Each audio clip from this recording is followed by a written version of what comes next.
constitution. Okay. Mano nyaka walu. Mano nyaka ing'e ni waditime. Kendo mane wang'e no. Owache maber ni nobody is above the law. Kata mana chairman gi mar Azimio miwacho ni gin kobuogi ni koridwak bunde magikano, bunde 100 magikano e utegi. Mago propaganda. Magikano kobuogi to gin koro giwuok e press. To wuod ng'ato mo matin ma kosene kucho onge press mitimo. Miwacho ni koro ma itimo. Ing'eyo ka wacho ni nobody is above the law. We share oti. Lakini okrach bedo ratiro ni kia one man one vote iyudo no. Sawa okrach. Kendo gorwok na ratiro. Lakini akwa ino kudwa time kamano.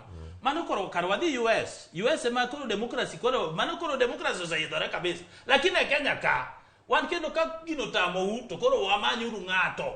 Ka ok en ng'at ma jachir mabro kawe, kaki kawe no. Onge. Wawere gi bedo lalo presidency. Nikech wanyisi weke. Kani nonge bisekaw. Dogi wacho ni expert mar kepo. Ema nyisi. Sani ka wadwa kawo loch mar Kenya ka. Wadwa kawo loch mar Kenya ka. Nyaka wadhi iwacho ni tim kaka Rom timo. Rom kwani timo namo? Jurumi. Kidhi Rom titime kaka Rom time. Kikawe.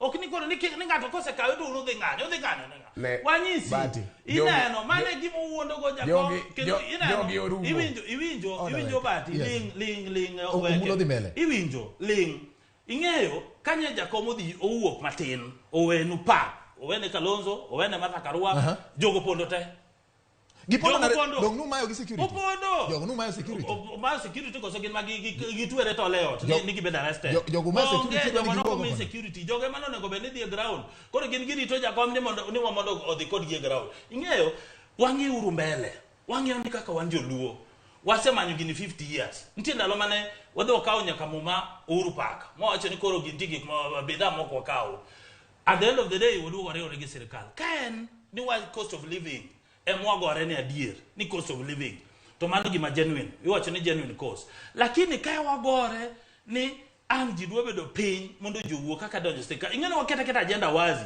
makata ka jodala ji gore jiuge ni wagore ka ni Ruto nyaka bed piny gi jakom mane ng'ena agenda nyiso ji ni mane strategy lakini ok wagore ni ni waponde cost of living lakini gima dwaro opogore mane gima okodo nikech jowuot watho kendo litnwa kabisa wan ma litnwa seriously wekene nigi wach moro kama ni ng'ade mano wawacho ni